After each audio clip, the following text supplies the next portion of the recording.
Hi, I'm Ashley Adamson, and I'm in Berlin right now, which is really crazy because I didn't even. It's been a while. It's been like 3 or 4 months since I've lived here in Germany, and I'm just visiting this time. I now live up on a farm in Washington, and I have some videos on that if you haven't seen them. But I'm visiting. I'm at my boyfriend's place. This is his office. He studies law, all the German books, getting all legal and stuff. I'm just going to start this with talking about the face, how you see yourself in the mirror, what you're seeing, how you feel about it, and go over some things that can perhaps help one or you improve your relationship to the mirror with your face and open up some doors into thinking about how you can improve and grow as a person as your relationship with your face continues to develop as you age and move through life. So if you think this is going to be a useful investment of your time, please stick around. We're going to explore that. We do this pretty deeply. Yeah, check out thetrans.club. It's our community. Thetrans.club is our URL. So so let's talk about this. I just wanted to start this because this is a kind of open-ended, more exploration side of things. I recently took acid.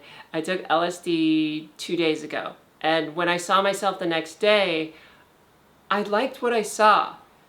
And it had been a while since I had really seen myself in the way that I've always wanted to see myself. And I think this is kind of like a weird thing. Have you ever been in a situation where you've caught a glimpse of yourself in the mirror and said, boy, she's looking great, or he's looking really handsome. I really like the way that I look right now. And what kind of situations are those that you're in? Where does this feeling come from in time and space, and where are you at? Like, where are you when this happens? I was in a state where I just become unfolded, so to speak, and let go.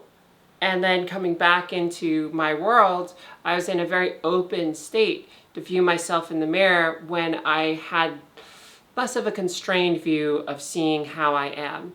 This is probably the trippiest thing about our relationships with the mirror, especially as trans people, is that when you look in the mirror, you have these layers of perception in how you construct and eventually, neurologically reinforce how you think you look. You know how someone has said, oh, you look great, and then you've already said something along the lines of, I don't feel like I look good, or I don't like the way I look, and then someone says, you look great. You know those moments? Well, we all kind of have those moments if we're surrounded by people who are willing to be positive and kind of push us forward, but we may not always believe that they're true, right? Like, how much do you believe that they're just being nice versus them being truthful about what they see? And how do you know what they see? The thing is you see a very specific image of yourself in the mirror, right? You spend time focusing on all of the things that are your imperfections, all of the little things that don't fit just right with how you want to be. And this can drive you to go off to get facial feminization surgery, or maybe do some other things to change the way that your face appears so it fits more within that frame of what you want. And here's where I think it's interesting. I have seen this for myself, and maybe you've seen this for yourself. When you tend to focus on something, it becomes larger. It becomes more focal to your experience. It starts to grow. For example, I look at my nose and I start looking at my nose and thinking things about it. Maybe it starts to get bigger, or it starts to not look so right. I tend to focus on my lips, and when I look at my lips, they tend to take over the proportions of my face disproportionately to how they are actually seen. And I want to throw this out to you to think about is, how are you disproportionately seeing features of your face? How are you focusing on things?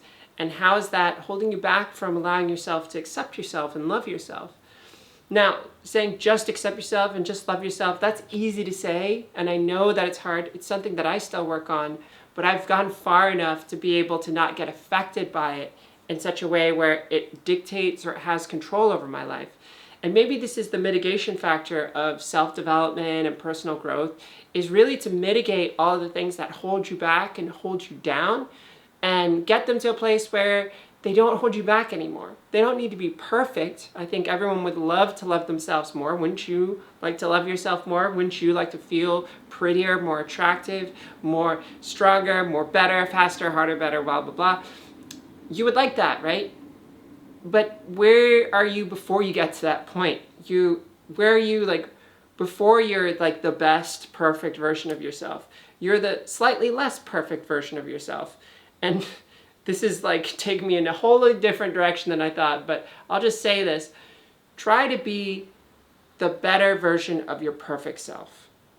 This is something that I picked up a couple months ago, and it's helped me improve. Imagine your perfect self, right? Imagine this most perfect self of you. It's this thing that you can never attain to. It's something that you can strive to.